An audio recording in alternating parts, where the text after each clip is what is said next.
Alright, so it's been a very long time since we've heard anything about the Pyro update. And because it's been taking so long, I decided to go ahead and start making a new top 9 list in Team Fortress 2. And I got a fair amount of work done on this.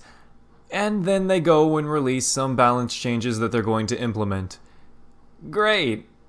I love all that work going to nothing. Anyway, let's talk about this. Because it's actually really interesting. Alright, things to keep in mind, let's go over that real quick. This is not a complete list of changes, because, like, you know, this is obviously just, like, the ones that they want to get out there, the ones that they've, really probably finalized a lot more and thought through, or ones that they really want to see the community's reaction to. I guess that's why I'm kind of going over this, because I know there's going to be a lot of channels doing this, but I want my own, you know, little thoughts on what the weapon changes are and how I think they'll affect the game, and if they're good or bad. And, you know, they're work in progress, items may change, you know, I mean, that's to be expected. First, let's go over the panic attack.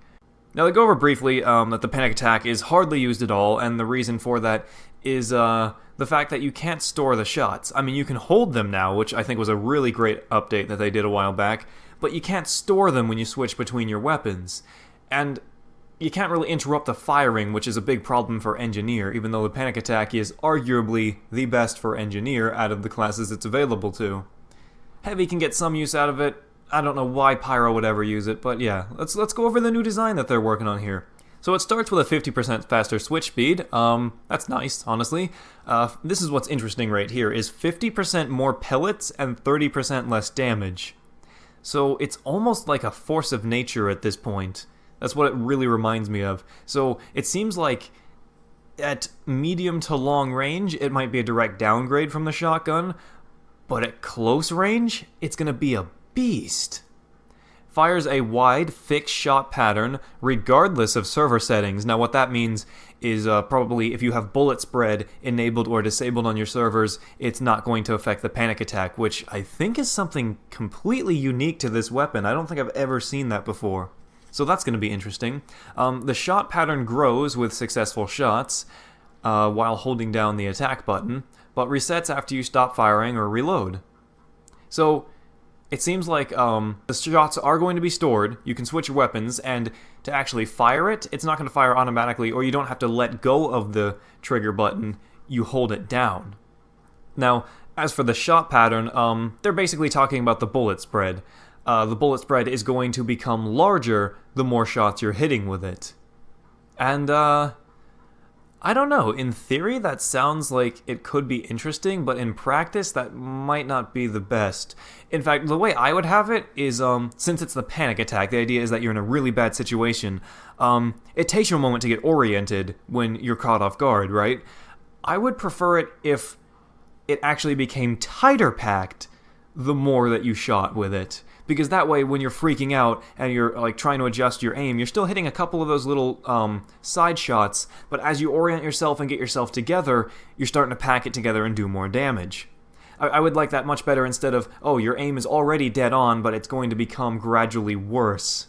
I don't know, I'm not sure if that's a good idea or a bad idea, but we'll really have to see it in practice, because this is a weird one. The Ambassador, something that I don't think anyone expected to get changes. The goal of this one is to reduce the effective combat range to something more reasonable and expected with Spy. Basically, they don't want Spy to be a sniper.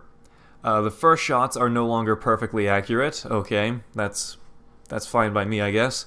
The bullet spread is instead reduced by 50%. This makes headshots less reliable at long range, while still very viable at close to medium range combat. And I like this one. A lot of the complaints, though, of people getting headshot from across the map with Ambassador, I think that may mostly be down to aimbot, but yeah, I can definitely see that if a Spy hits the skill ceiling, he's going to make absolute quick work of you from any distance with the Ambassador. So, now this might seem like a huge change on the surface, but it's really not. It's really just really long range is going to be less effective with it, and I think that's perfectly fine. I mean, it is supposed to be a revolver after all, not a sniper rifle. The Dead Ringer. Oh boy, I've been waiting for this one. Now, they talk for a moment, they try to, like, present it in like a really professional way, but what they're basically saying is that, yeah, we know the Dead Ringer is spammable as hell, and we're going to try and fix that. Doesn't seem to have any changes so far, other than ammo kits and dispensers no longer refill the spy's cloak meter. That honestly sounds like a small thing, but that is huge. The Dead Ringer can't be spammed like it is. That might be enough on its own, but I would also like to see its extra speed attribute either removed or just make it so it doesn't stack with the big earner. I think that would be more than justified. The Dead Ringer, in concept alone, is pretty much viable no matter what they do with it, just based on the whole feigning death and being able to tank a lot of damage in the initial shot. As long as they don't change that around, the Dead Ringer won't be nerfed too hard. And I honestly feel like this is definitely justified. It's been a long time coming, and I would like to see the speed buff reworked a bit. Honestly, I never thought the Dead Ringer needed it, but as long as it doesn't stack with the big earner anymore, I'm fine.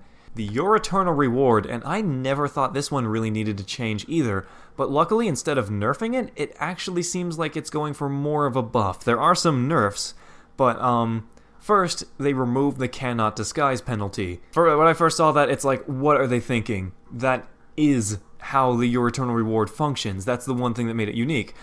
But then you keep reading. Added non-kill disguises require and consume a full cloak meter. So basically, you drain your invisible watch for the ability to disguise.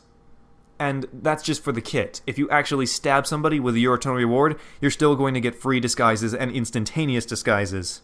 And that's fine by me. That's perfectly fine. The real kicker here, though, is increase cloak drain rate by 50%. Ouch. That's ridiculous. Now, I don't know how directly this could be countered by the Latranger, but that's going to be detrimental to the strategy of using the Cloak and Dagger with the Your Eternal Reward. I know it's meant for the Dead Ringer, but the Cloak and Dagger and the Your Eternal Reward were like a match made in heaven. Because you couldn't disguise, it was perfect to be able to hide where you wanted, how long you want, and wait for someone to come along that you can pick off. But now it seems that's not the case. The Cloak and Dagger is not going to be a crutch anymore for the Your Eternal Reward, and I'll admit it, I use the Cloak and Dagger and the Your Eternal Reward and the Latranger. I'm using that set. I'm really the sneaky spy that relies just on the Your Eternal Reward. But hey, don't give me crap for that too much. To get this loadout, I got rid of the Dead Ringer Spy Sickle and Diamondback combo I used to run. So yeah, they honestly made that so good I felt dirty just using it. Now the Sandman, and this is an interesting one, a lot of people have voiced their complaints for a very, very long time that it's just not fun to get stun locked and not be able to fight back. So let's see what the changes are that they make to this thing. First is that the long-range ball impacts no longer remove the victim's ability to fire their weapon, but the victim is still slowed down, and maybe at long range even still stopped, but you can still shoot them. And they've updated the achievements accordingly. So it seems like this one, regardless of feedback, is something they're going to implement. I mean, they've already updated the achievements for it, and they've put a lot of effort into this. You can see all of the changes right here. The max range on the balls now do 50% increased damage from the base of 15. So, I mean, that's fine. The ball itself does more damage. It's pretty hard to hit at long range anyway, so, you know what, that's earned. If you want to have a little bit more damage, that's fine. I don't mind that. I don't think that's an unjustified buff. The flight time required to trigger the max effect has been reduced by 20%. Okay, so it's not insanely long range anymore, which is also okay in my book. A lot of maps have really tight corners and lots of places to hide behind, and it's really difficult to get the max bonk effect on certain maps. It really makes the Sandman really situational. The ball regeneration time reduced to 10 seconds from 15. Also nice, a little less of a reason to go after your ball and pick it up now, but yeah, the Sandman seems like it's justified. I don't think this is any bad changes at all. I never really used the Sandman, so take this with a grain of salt, but I think this is perfectly fine. The Bonk Atomic Punch. Apply a slowdown effect to a player after phasing wears off, based on the amount of damage they absorbed. That's genius. If you're shooting a guy and he's taking a lot of damage from the bonk, when it runs out, he's going to be slowed down up to 65%. And it lasts a whole 5 seconds. That's a little much. I would say 3 seconds, because at this point you're almost making the bonk unusable unless you're just going in as a team player trying to absorb sentry damage for your team, and then you fall back and let them protect you while you've got that debuff. But it's just, I don't know. It seems like they're really trying to make it so the bonk can't be used as a crutch as it's been, but oh my gosh. What are they thinking with like the 5-second duration on the negative effect? Make it 3. 3 is more than enough. I mean, I know it's not a big difference in terms of seconds, but in game time, that's actually huge. But yeah, we'll have to wait and see how viable the bonk is after this, but I have a feeling we'll see a lot of videos really complaining about this, saying that the bonk is dead and useless and whatever. Speaking of dead and useless, we're moving on to the Pretty Boys pocket pistol. And I mean dead and useless as it used to be. Let's look at their new design, and this is actually quite nice. 15% firing speed on a pistol. That's gonna be nuts. That's gonna be insane. Up to 7 HP per hit from 5. So, it started with 3, now it's 5, now it's 7. I think they're starting to realize that, the Pretty Boys pocket pistol is pretty pathetic. The minus 25% clip size, so it only has 9 shots. Whatever. With the faster firing speed, that's fine. If you really want to buff it a little bit, give it like a 10% faster reload speed. But you know what? It's a pistol. It reloads its entire clip in one go. I don't really care. I'm just glad to see the Pretty Boys pocket pistol isn't useless anymore. The Criticola is also getting another change. So, each attack while active adds marked for death debuff for 5 seconds. Does not stack. So, you attack with it, you got a debuff for 5 seconds for marked for death. And that's a pretty long debuff for marked for death. Remove the mark for death when the effect expires. So basically, I guess if you don't hit anything, then you're good. So you can just use it as a speed bonus, right? Well, they kind of removed that, so I don't know. This part here is a bit confusing to me. They seem counterproductive if this is already gone. And removed plus 10% damage taken penalty. Alright, that's fair. We'll see how that works, but yeah, it doesn't really seem like a direct buff or nerf, just kind of a weird change. The Atomizer surprisingly got a huge reworking. And yeah, maybe competitive scouts will use something other than the Atomizer, the Mad Milk, and the Scattergun, just default Scattergun. So the triple jump is now only possible when the bat is deployed. Huge nerf to that, honestly. Removed self-inflicted damage when triple jumping. Alright, that's a nice little buff. It wasn't that detrimental. 10 health on jump on a scout, that's fine. Removed attack speed penalty. Okay, so it swings at the speed of a regular bat. Added melee attacks done while airborne mini crit. So it's kind of like a discount market gardener for scout. Added 50% deploy time penalty to prevent quick switch. So you're not just going to quickly pull it out, because scout has a dang fast weapon switch. You're not just going to quickly pull it out and triple jump and then quickly switch back to your scattergun. It still does a little bit less damage, so the mini crit thing is not crazy overpowered. It still seems more like a utility than an actual weapon, but if you needed to use it as a weapon, it'll get the job done. The Flying Guillotine. Oh boy. Where to begin with this poor thing? Removed crit versus stun players. The wombo combo's gone, okay? Removed mini crits at long range. Wow. Added long range hit reduces charge time by 1.5 seconds. Whatever. The thing comes back so fast anyway. Distance considered long range reduced by half of the previous value when determining mini crits. Okay, so kind of like the Sandman, it's long range is now much closer. I don't know if that's going to affect strange parts. That's a good question, honestly. But wow, the Guillotine is what? Like at this point, isn't it just only a tiny upgrade to the Rap Assassin? They're too similar now. The Rap Assassin and the Guillotine might as well be the same thing. In fact, maybe we'll start seeing the Rap Assassin more, because Scout's secondaries, I mean, he has some great dang secondaries there. He's got the Mad Milk, he's got the Bonk, he's got the Criticolas, he's got the Winger. He's got really good secondaries. So you're sacrificing a lot of potential to have the Cleaver for, the hits and mini crits. But now that that's gone, are we really going to see the Cleaver anymore? And I know I keep calling it the Cleaver, it's the Flying Guillotine. It's the Cleaver, okay? That's what I always call it. Why even use this at this point? The Rap Assassin, dare I say, almost seems like a direct upgrade at this point. And that's a scary thing to say. Moving on to the Base Jumper, players often complain that the Base Jumper is frustrating to fight against because the target is simply too hard to hit, mostly due to the combination of being able to deploy and retract at will, and the amount of steering control they have, which makes them too unpredictable.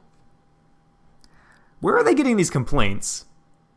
Dude, if you're regularly missing a Base Jumper soldier, you're doing something wrong. He's like slower than a helicopter trying to land on a pin. But whatever. I at least see the fair point that it's a crutch for the Market Gardener, okay? So let's see what they did. They reduced the amount of air control while deployed by 50%. Okay? I'm not exactly sure what that translates to, because I guess the strafing is going to be a bit more stiff, or maybe you don't move as much? I don't know. Remove the ability to redeploy the parachute once retracted until the player lands on the ground again. Okay, so it's going to make the whole Market Gardenering Trolldier thing a lot more difficult. And that's fine, but the Base Jumper was already kind of garbage when it comes to using the rocket launcher anyway. It just makes you a big target. And the ability to deploy and redeploy at will was the one thing you could do to avoid headshots from snipers if you timed it right. At this point, though, I don't think we'll really be seeing much of the Base Jumper unless it is a Trolldier, because it's just so unviable now. You could have any of the 3 buffs, you could have a shotgun, you could have, I don't know why you'd have the panic attack, but you could have a reserve shooter, actually put some skill into your soldier gameplay. Yeah, I said that. So yeah, Base Jumper, really we might only just see that for Trolldiers now, because now it's even less viable for regular soldiers. However, the Man-Treads might just change that too, and make the Base Jumper the new Claymore. The Man-Treads. Good lord. I can just imagine Soundsmith reading these change logs, reading the Man-Tread changes, rubbing his nipples going, oh, because... I'm sorry, Soundsmith. Alright, let's read these changes here. 75% push force reduction now includes the air blast. Okay, that's a nice little change there. Added 200% air control when blast jumping. Dear God! Dear God! What? This is gonna be like the most insane strafing. A lot of Trolldiers are gonna have to really relearn how to do the air strafing. It's gonna be too much. And for newer people getting into it, it's gonna be a crutch. They're never gonna be able to use anything but the Man-Treads. These are the downsides of it, but... Lord, the Man-Treads are insane now. I can't get over this. It's unbelievable. Alright, so let's move on to another odd change. The Darwin's Danger Shield. So they go over saying that snipers using this item had an advantage over snipers who weren't. Basically, you could get quick scope headshot and survive with 7 health. They could have just, made headshots not count towards the bullet reduction, but whatever. As a result, players felt like they were required to equip this item in order to be competitive. Yeah, that makes sense. Question though, don't a lot of competitive leagues ban the Darwin's Danger Shield for that very reason? Yeah, not sure what they're going with the competitive thing. If they're talking about Valve's matchmaking competitive, you gotta be kidding, that's a total joke. But, okay, moving on. The goal, remove the increased survivability against enemy snipers, which invalidates the existing design. New design, counter ranged burn attacks, like flares, and strengthened melee fights versus pyros. What? Okay, yeah, a sniper getting hit by a flare, that sucks. You're burning for a while and you can't aim. But... Pyro? Is that really the greatest threat to sniper? I would have gone with, something like more increased blast damage from soldiers and demos. Spam like that. Or, maybe a crit reduction. Like a slight crit immunity. Not enough to survive a headshot, but enough to survive a Crockett, maybe. But okay, let's see what they're doing. Afterburn immunity, okay, it would be nice to be able to not flinch around while you're hit with a flare from flare gun. I feel like the Cozy Camper kind of already does that though, so I'm not seeing the whole viability of this thing. And 50% fire resistance.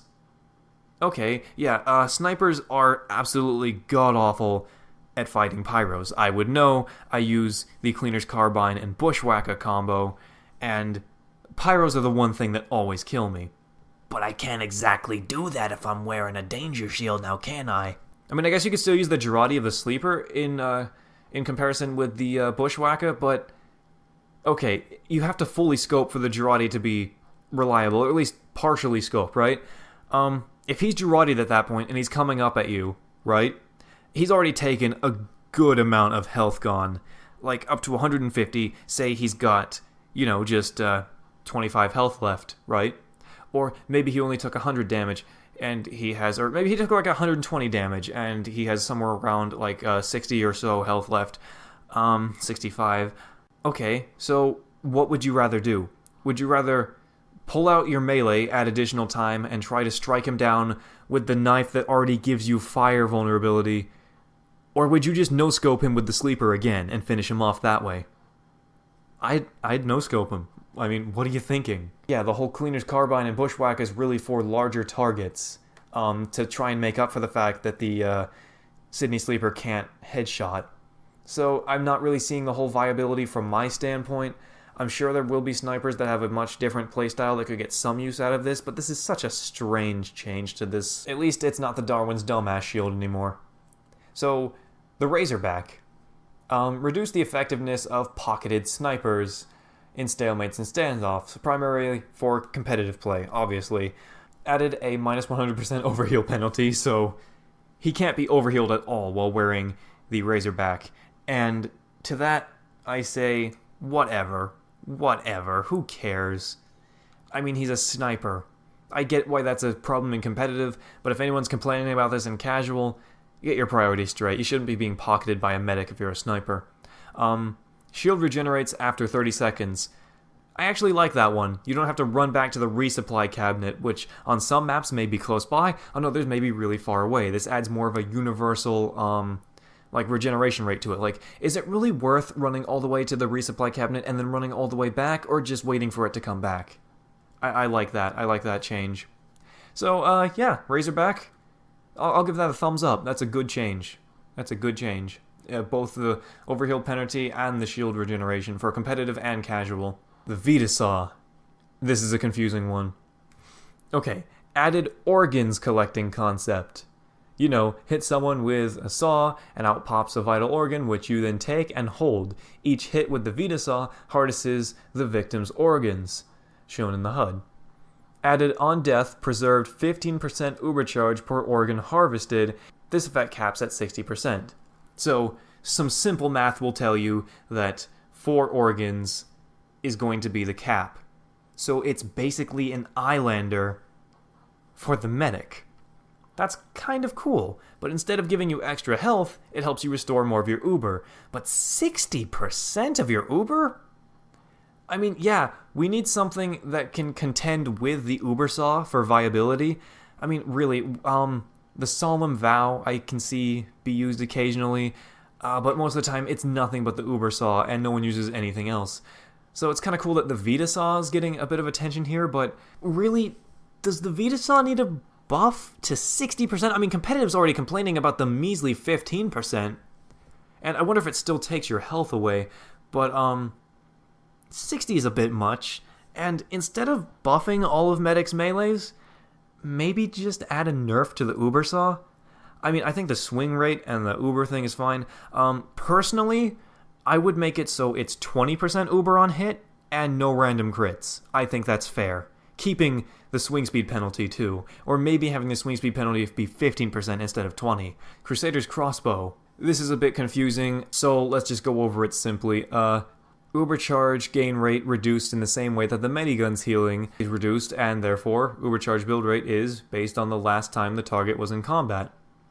So, yeah, that kind of self-explains it, but, basically the way the Uber works is more like the, old Minigun updates that we had recently. it's just a bit more consistent with what uber you get back from it, and yeah, it's such a minor change. People saw the Crusader's crossbow in this list and like, oh no, did they nerf the only viable medic primary? And it's like, no, they didn't. They just slightly changed it, made it more consistent with medics' other ways to build uber. So whatever, not a big change there. It's almost not even noteworthy. Miniguns, all miniguns. The 1 second damage and accuracy penalty now applies to the first second of spin-up time, whether or not the heavy is firing. Previously, the 1 second damage penalty would only be removed after 1 second of firing. Okay, so that's nice. If you pre-rev, you don't have to worry about the damage penalty and accuracy thing. Accuracy and damage penalties now reset when the heavy spins down rather than when the heavy stops firing, so basically the same thing as before, but revving down and revving up. It's not dependent on firing now, basically, the damage penalty and accuracy penalty. Not dependent on firing, it's just dependent on revving up and spinning down. Good change. Minor change, but good change. The gloves of running urgently got quite a few changes, and I did not expect this to ever happen. Added max health is drained while item is active, minus 10 health a second, and regenerated with holstered. Now, that's not going to regenerate health in general, and it's not going to regenerate any damage you took while you had them active. It's just going to bring back what you previously lost. When the gloves are first deployed, the drain rate is accelerated for a brief period of time, so maybe every half second or somewhere around there.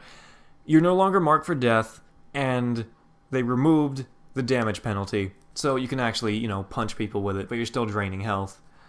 So it's a bit more viable. Like, instead of, if someone pops around a corner, they ambush you while you're running up, and you need to fight to survive, instead of, switching to your Tomislav and hoping to God that they don't finish you off with the mini crits first, just sock them in the face. I like that. And, yeah, the health drain is a little weird, but think of it like this. How many times have you used the gloves of running urgently to run up to the front lines, and then out of nowhere, there's a straggler scout, or a soldier rocket jumping, or a demo, and they just crock at you, meat shot you, blow you up with sticky spam, and because of your mini crits that you're taking, you're dead immediately. Whereas the health drain, you're going to be missing a little bit of health, but when you take that hit, it's not nearly as detrimental. So this seems a little weird, and on first glance, it seems like a big nerf.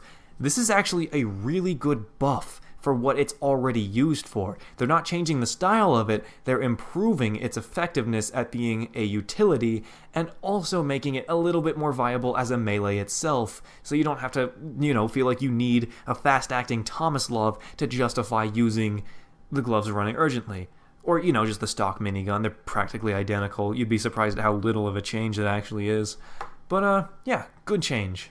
The Eviction Notice, same kind of treatment, minus 5 second health drain while it's active, and the health will regenerate, the same way as the gloves running urgently, and remove the 20% damage vulnerability.